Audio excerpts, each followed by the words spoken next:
નમસ્કાર મિત્રો, wish you happy new year. આજે આપણે દિવાળી પછીના જે આપણા સેશન્સ છે એની અંદર પહેલી વખત મળીએ છીએ. હવે દિવાળી પહેલાં આપણે જોઈએ તો કોર્સની અંદર એક્ટિવ અને પેસિવ વોઇસ વિશે મેં વાત કરી હતી, પણ એમાં આપણે એક જ ટોપિક જે છે એ ભણ્યા હતા. આજે આપણે એક્ટિવ વોઇસ અને પેસિવ વોઇસ જે છે એનો સંપૂર્ણ રીતે વ્યવસ્થિત અભ્યાસ જે છે એ કરવાનો છે. તો આ ટોપિક જે છે એની આપણે શરૂઆત કરીએ તો કે એક્ટિવ વોઇસ અને પેસિવ વોઇસ. સૌથી પહેલા તો આપણે એનું ગુજરાતી કરીએ તો એક્ટિવ વોઇસ જે છે એનું ગુજરાતી થાય છે કર્તરી રચના. બરોબર, કઈ રચના થાય છે? કર્તરી રચના. અને પેસિવ વોઇસ જે છે એનું ગુજરાતી થાય છે કર્મણી રચના. કર્તરી રચના અને કર્મણી રચના. કર્તરી એટલે કે કર્તા ઉપરથી બનેલો શબ્દ છે, કર્મણી એટલે કર્મ ઉપરથી બનેલો શબ્દ છે. એટલે એટલું જ યાદ રાખવાનું છે કે જે વાક્યની શરૂઆત કર્તાથી થાય, કર્તાને આપણે અંગ્રેજીમાં શું કહીએ છીએ? સબ્જેક્ટ. કે જે વાક્યની શરૂઆત સબ્જેક્ટ થી થાય છે એને આપણે કહીએ છીએ કર્તરી રચના. બરોબર, એટલે જે વાક્યની શરૂઆત સબ્જેક્ટ થી થાય એને આપણે કહીએ છીએ કર્તરી રચના, અને જે વાક્યની શરૂઆત ઓબ્જેક્ટ થી થાય એને આપણે કહીએ છીએ કર્મણી રચના. એટલે કે કર્તરી રચના અને કર્મણી રચના. એટલે કે વાક્યની શરૂઆત જે છે જો કર્તાથી થાય તો એને આપણે કહીશું કર્તરી રચના, અને કોઈ વાક્યની શરૂઆત કર્મથી થાય છે તો એને આપણે કહીએ છીએ કર્મણી રચના. વાક્યમાં કર્તા કોને કહેવાય, કર્મ કોને કહેવાય, એના માટે આપણા જે આ વિડિયો સિરીઝ છે આખી એનો ફર્સ્ટ લેક્ચર જે છે એમાં મેં સમજાવેલું છે. એટલે જો કદાચ તમને આગળ વધતા પહેલા કર્તા અને કર્મ વિશે કન્ફ્યુઝન હોય તો તમે જે પહેલો વિડિયો જે છે એને રિવાઇન્ડ કરી અને જોઈ લેજો, જેથી કરીને તમને કર્તા અને કર્મ વિશેની માહિતી જે છે એ મળી જશે. કર્તાને સામાન્ય શબ્દોમાં આપણે કહીએ કે જે ક્રિયા કરે એને કર્તા કહેવાય, અને જેના ઉપર ક્રિયા થતી હોય એને કર્મ કહેવાય. હવે આપણે વાત કરીએ તો કર્તરી રચના અને કર્મણી રચના. આપણે અગાઉ ટેન્સ ટેબલ આવો એક ટોપિક ભણી ગયા છીએ, બરોબર. એ પણ અગાઉના વિડીયોમાં છે. ટેન્સ ટેબલ, વાક્ય અંગ્રેજીમાં વાક્ય કઈ રીતે બને છે એના ઉપરથી આપણે આખું ટેન્સ ટેબલ લીધું હતું, બરોબર. ટેન્સ ટેબલમાં આપણે જોયું હતું કે ખાલી ક્રિયાપદના રૂપો જ લીધા હતા, કારણ કે આપણે કોઈ પણ કાળ હોય ને ક્રિયાપદના રૂપો ઉપરથી ઓળખી શકાય છે.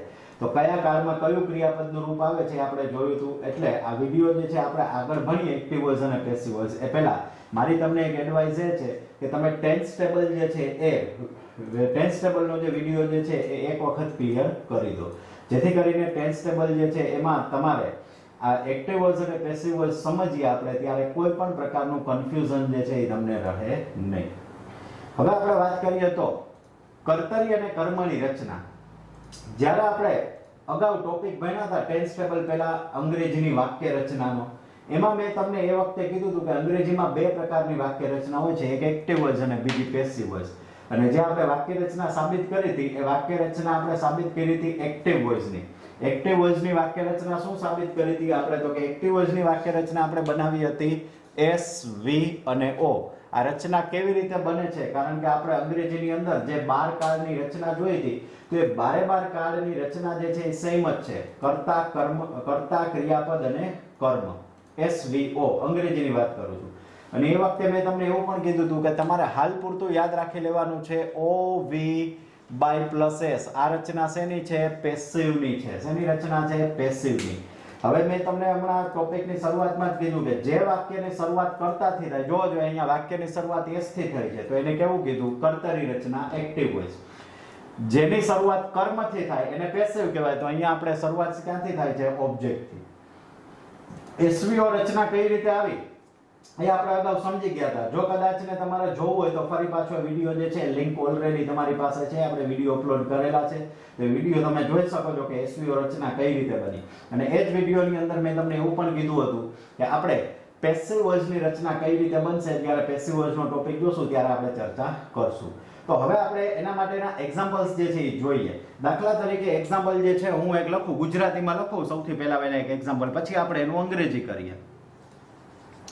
દાખલા તરીકે અનિલ ક્રિકેટ રમે છે. બરોબર, અનિલ ક્રિકેટ રમે છે. તો હવે આપણે અહીંયા સૌથી પહેલા આ ગુજરાતીનું જ વાક્ય લખ્યું છે, બરોબર. આપણે ઓલામાં એક્ટિવ વોઇસની રચના પહેલા ગુજરાતી વાક્ય રચના લખી, એના ઉપરથી ઇંગ્લિશ શીખ્યા હતા. આપણે પેસિવ વોઇસની વાક્ય રચના પહેલા ગુજરાતી બનાવીએ, પછી એના ઉપરથી અંગ્રેજી બનાવશું. તો સૌથી પહેલા તો આ વાક્યમાંથી કર્તા, ક્રિયાપદ અને કર્મ શોધી લો. બીજી એક વસ્તુ, જ્યારે પણ તમારે એક્ટિવમાંથી પેસિવ કરવાનું હોય તો એના માટે વાક્યમાં કર્મ જે છે એ જરૂરી છે, કારણ કે કર્મ વગર વાક્ય બની શકે નહીં.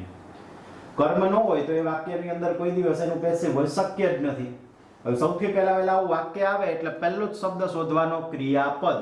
આ વાક્યમાં ક્રિયાપદ કયું છે તો કે રમે છે.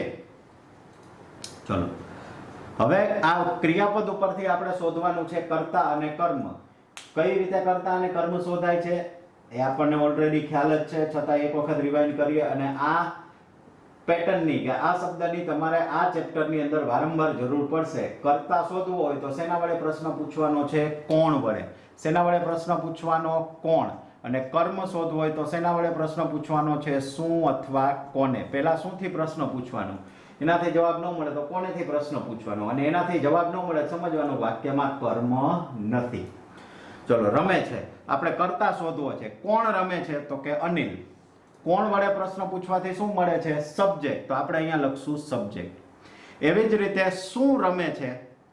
શું રમે છે તો કે ક્રિકેટ. તો ક્રિકેટ જે છે એ આપણો શું થયો? ઓબ્જેક્ટ. રચના શું મળી આપણને? SOV. પણ આ કયા ભાષામાં મેં લખ્યું છે? ગુજરાતીમાં. એટલે ગુજરાતીની વાક્ય રચના થઈ. હવે આપણે આ વાક્ય રચનાની શરૂઆત જે છે એ ક્યાંથી થઈ છે જોવો જોઈએ. વાક્યની શરૂઆત કર્તાથી થઈ છે કે કર્મથી થઈ છે? તો કે કર્તાથી. તો આ વાક્ય રચનાને આપણે કેવી વાક્ય રચના કહેશું તો કે એક્ટિવ વોઇસ. એટલે એનું આપણે શોર્ટ ફોર્મ લઈ લઈએ AV. હવે આપણે આનું ગુજરાતીમાં જ પેસિવ વોઇસ કરીએ તો કેવી રીતે થાય? સામાન્ય રીતે હું તમને ડાયરેક્ટ કહું તો તમે મને આવી રીતે કહેશો કે ક્રિકેટ અનિલ દ્વારા રમાય છે.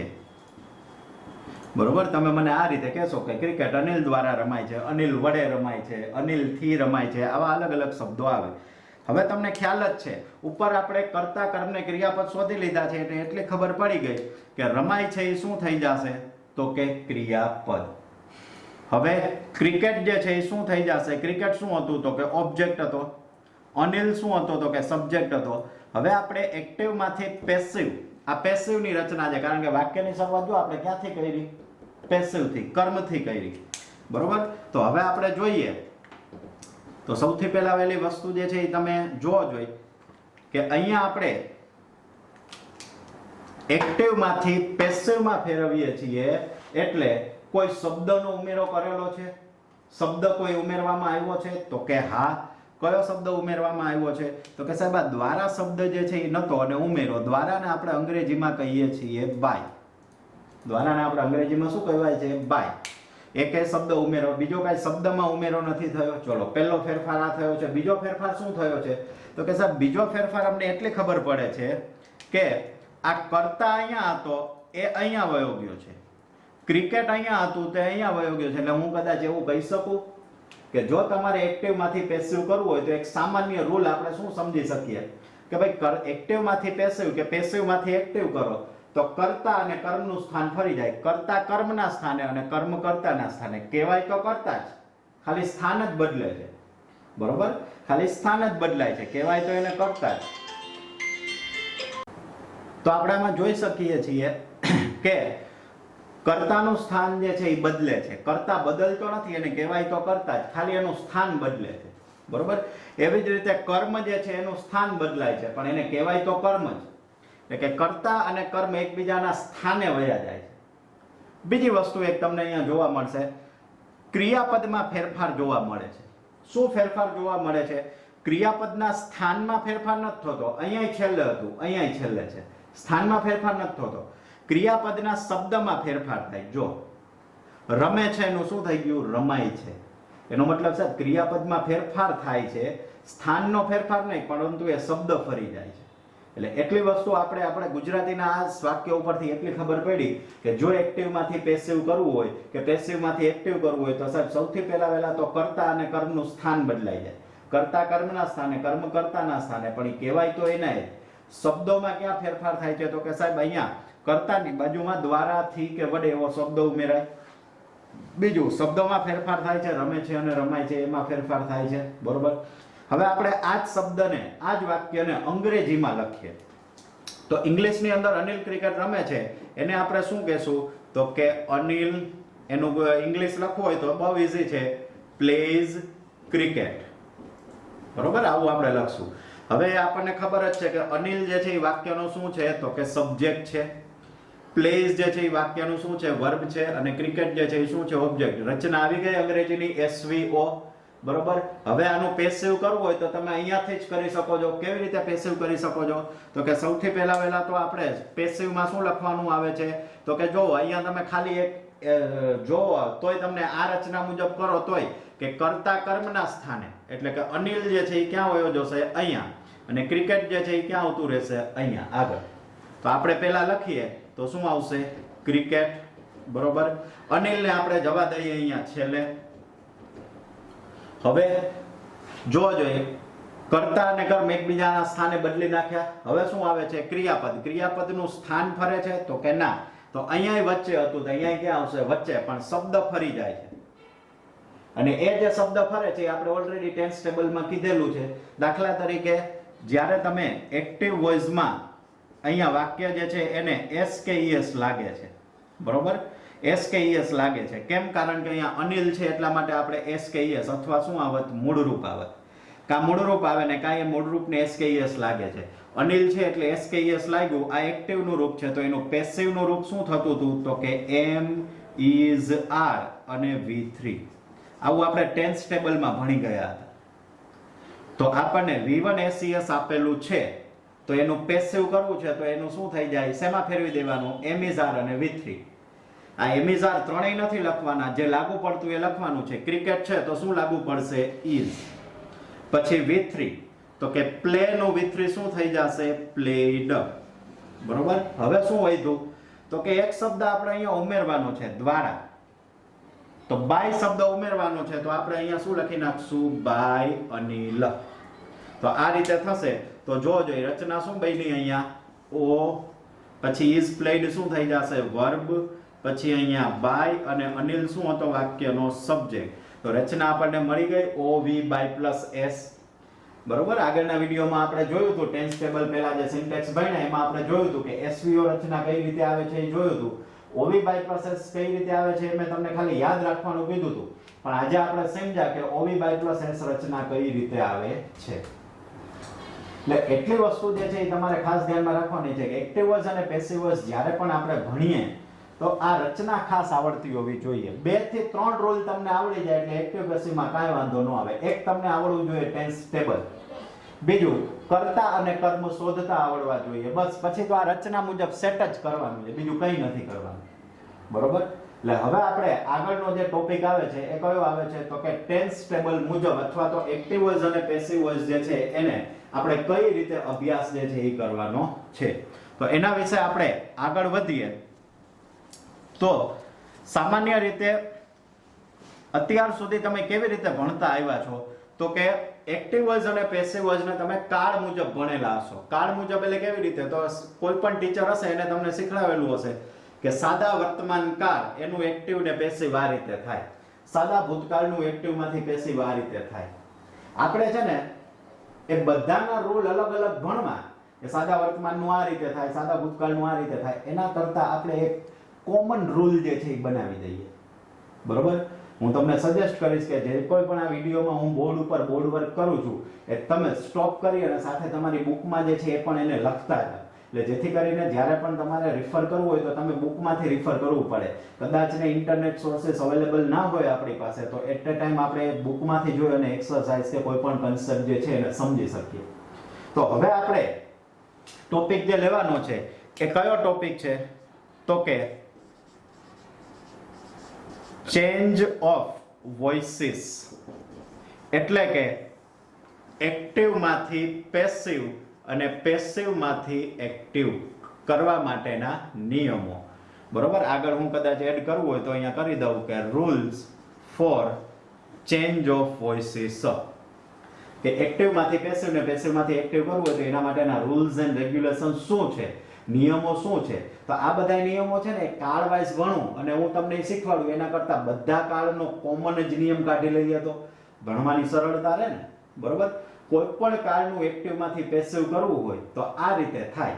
હવે એમાં આપણે સૌથી પહેલા એ જોઈએ કે ટાઈપ્સ ઓફ સેન્ટેન્સ.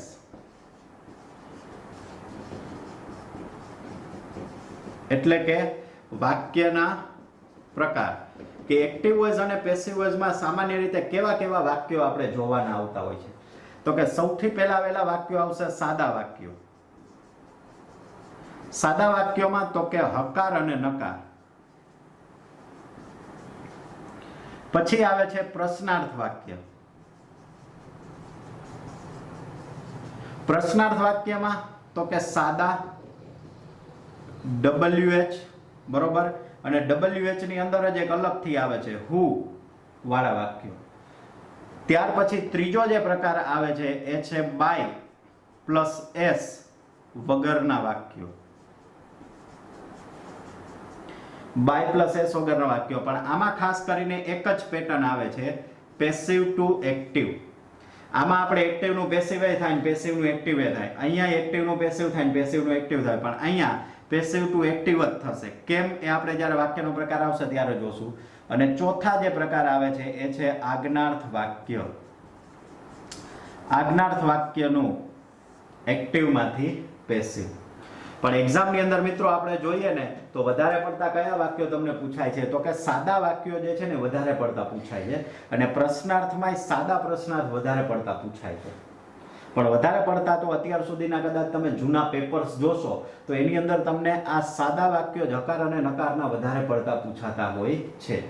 એટલે આપણે તો કોર્સ મુજબ બધા ભણવાના છે, પણ આપણો મેઇન ફોકસ જે છે એ આ વાક્યો ઉપર હોવો જોઈએ. કોઈ પણ કાળ હોય એમાં આ 4 પ્રકારના વાક્યો જે છે એ તમારે ભણવાના થાય. આપણે જ્યારે પણ અભ્યાસ કરશું ત્યારે હું તમને પહેલો જે રૂલ કહી દઈશ, એ પછી એ જે રૂલ કહીશ ને એ કેવો હશે? તો કે કોમન હશે. બધા જ કાળ માટે આ રૂલ જે છે એ કોમન રહેશે. હવે આપણે વાત કરીએ દાખલા તરીકે સાદા વાક્યોની, બરોબર, કે કોઈ પણ વાક્ય હોય એને એક્ટિવમાંથી પેસિવમાં ફેરવવું હોય તો આપણે કેવી રીતે ચેન્જ કરી શકીએ છીએ? હવે આપણે વાક્યોના પ્રકાર વિશેની ઇન્ફોર્મેશન મેળવી. હવે આપણે રૂલ્સ તારવીએ. આ રૂલ્સ મેં તમને કીધા, એ નિયમો કીધા ને, એ આ 4 પ્રકાર અગાઉ જે આપણે હમણાં ભણ્યા ને બધામાં લાગુ પડે છે. બરોબર, બધાને લાગુ પડશે અને બધા કાળમાંય લાગુ પડશે. એટલે તમારે એવો કોઈ ટેન્શન કે એવી કોઈ ચિંતા કરવાની જરૂર નથી. એક વખત નિયમ આવડી જાય કે એક્ટિવમાંથી પેસિવ કે પેસિવમાંથી એક્ટિવ કેવી રીતે કરવું, એટલે બસ આપણું કામ પૂરું. પહેલો રૂલ એનો શું છે? તો કે સૌપ્રથમ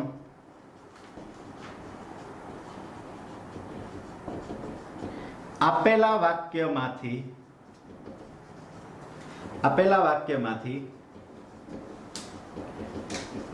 ક્રિયાપદ ને શોધવું.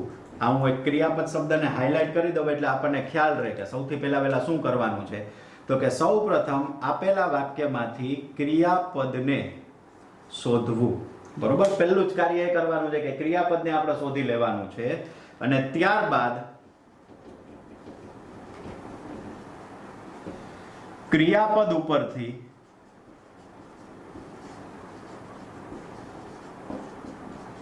કર્તા અને કર્મ, કર્તા અને કર્મ, બરોબર, એને આપણે હાઇલાઇટ કરી દઈએ કે કર્તા અને કર્મ. કર્તા કેવી રીતે મળે છે? તો કે હું અહીંયા લખી દઉં છું કોણ વડે પ્રશ્ન પૂછવાથી. કર્મ કઈ રીતે મળે છે? તો કે શું અથવા કોને વડે પ્રશ્ન પૂછવાથી. બરોબર, એટલે કે અહીંયા તમને બ્રેકેટમાં એ પણ લખી દીધું છે કે શેના વડે મળે છે. બરોબર, કે ક્રિયાપદ ઉપરથી કર્તા અને કર્મ શોધી લેવા, અને ત્યાર પછી વાક્યની વોઇસ નક્કી કરવી. એટલે કે ત્યાર પછી આપણે શું કરવાનું છે? વાક્યની વોઇસ જે છે એ નક્કી કરવાની છે. એટલે કે વાક્ય જે છે એ એક્ટિવ વોઇસ નું છે કે પેસિવ વોઇસ. ઉપર આપણે એક એક્ઝામ્પલ લખીએ એટલે તમને સાથે સાથે ખ્યાલ આવતો જાય કે આપણે કેવી રીતે વાક્ય જે છે એ બનાવવાના છે. એક એક્ઝામ્પલ લખીએ આપણે ઉપર. તો દાખલા તરીકે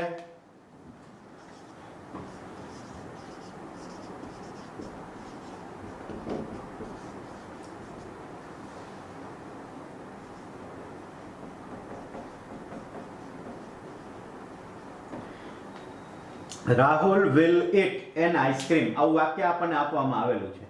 હવે એક્ઝામમાં તમને જે સૂચના આપવામાં આવે છે ને આવી જ રીતે આવે છે, ચેન્જ ધ વોઇસ. એવું નથી કહેતા કે એક્ટિવ છે ને પેસિવમાં ફેરવો કે પેસિવ છે ને એક્ટિવમાં ફેરવો. એટલે મોટા ભાગના વિદ્યાર્થીઓની ક્યાં મિસ્ટેક થાય છે હું તમને કહું કે મોટા ભાગના વિદ્યાર્થીઓને એ ખબર જ નથી પડતી કે આપેલું વાક્ય એક્ટિવ છે કે પેસિવ છે.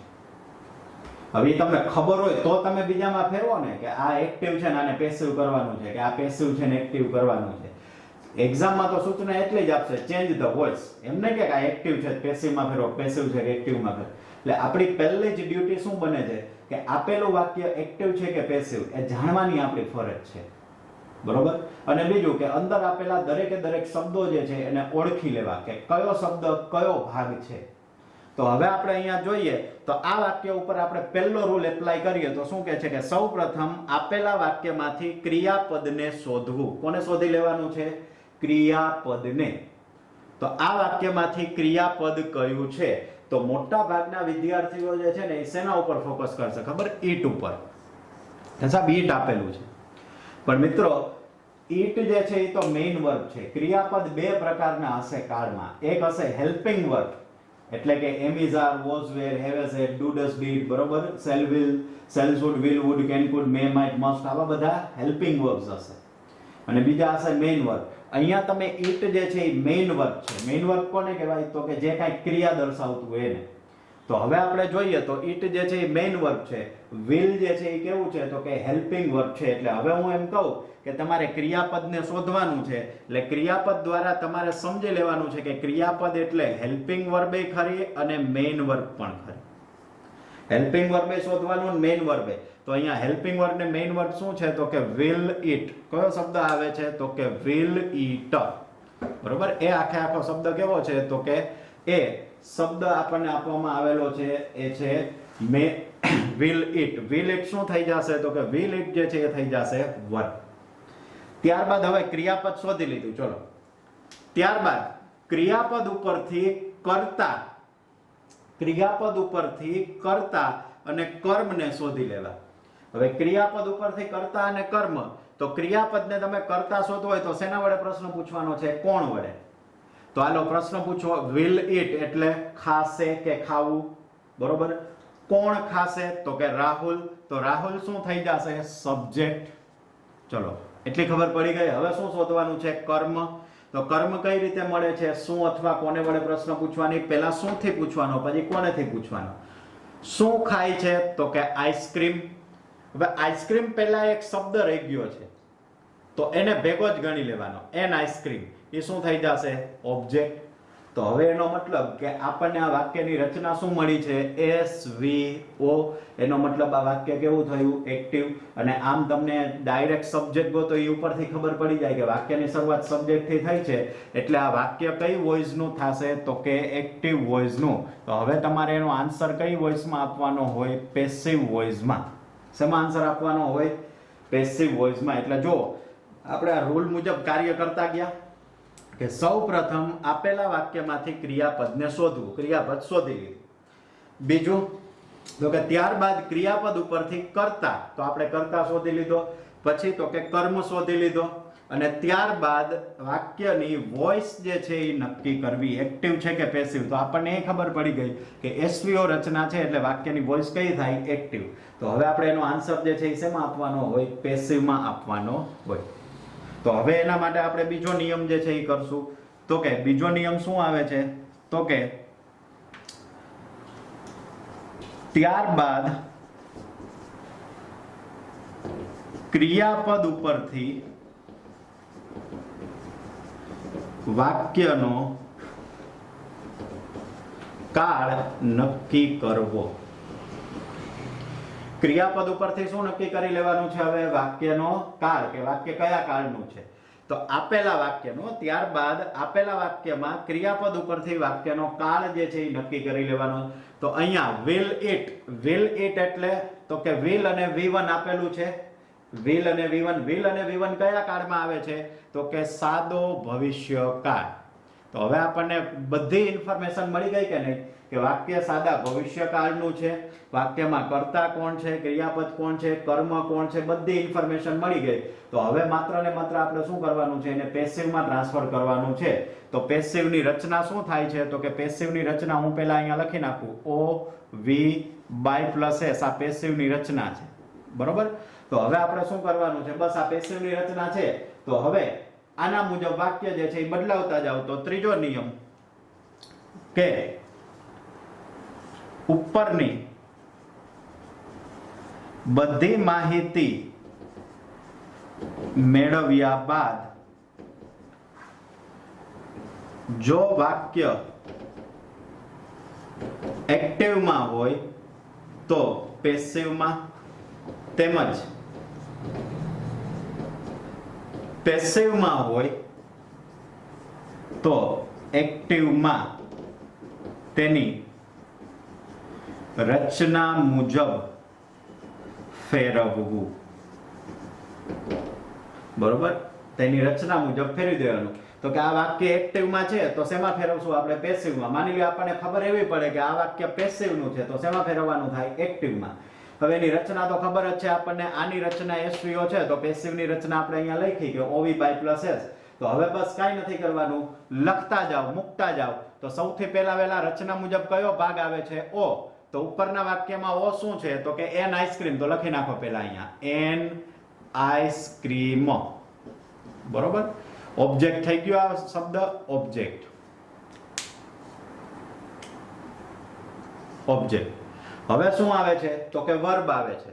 તો વર્બ will it. તો હવે આપણને એટલી તમને જો અહીંયા ટેન્સ ટેબલની જરૂરિયાત પડશે. અહીંયા શેની જરૂરિયાત પડશે, ટેન્સ ટેબલની. કેવી રીતે, તો કે ટેન્સ ટેબલમાં તમને ખબર હોવી જોઈએ કે સાદો ભવિષ્યકાળ છે તો સાદા ભવિષ્યકાળનું એક્ટિવનું રૂપ શું આવે છે, તો કે shall will પ્લસ V1. આપણે ટેન્સ ટેબલમાં આપેલું જ છે. તો shall will માંથી will છે અને V1 છે, તો કે હા. તો હવે એનું પેસિવનું ફોર્મ શું થાય છે, તો કે shall will plus B plus V3. આ આપણને ટેન્સ ટેબલમાં આપેલું છે. એટલે ટેન્સ ટેબલ આપણને પાકું હોવું જોઈએ. તો આપણે અહીંયા જોઈએ તો કેવી રીતે થશે, shall will be અને V3. તો shall will be અને V3 છે તો આપણે એ મુજબ પેસિવની રચના મુજબ મૂકતા જઈએ. તો સૌથી પહેલા તો shall will કોના આધારે નક્કી થશે, આઈસ્ક્રીમ ઉપર. તો આપણે શું લખશું, will. પછી રચના મુજબ શું આવે છે, B. પછી રચના મુજબ શું આવે છે, V3. તો eat નું V3 શું થશે, eaten. બરોબર. અને હવે વાક્ય થઈ ગયું પૂરું. તો હવે શું આવે છે રચના મુજબ છેલ્લે, by પ્લસ S. તો આપણે અહીંયા લખી નાખીએ by. અને રાહુલ છે તો અહીંયા શું લખશું આપણે, રાહુલ. ક્લિયર. તો આપણે અહીંયા આ વાક્ય જે છે એ કેવી રીતે બન્યું કે an ice cream will be eaten by Rahul.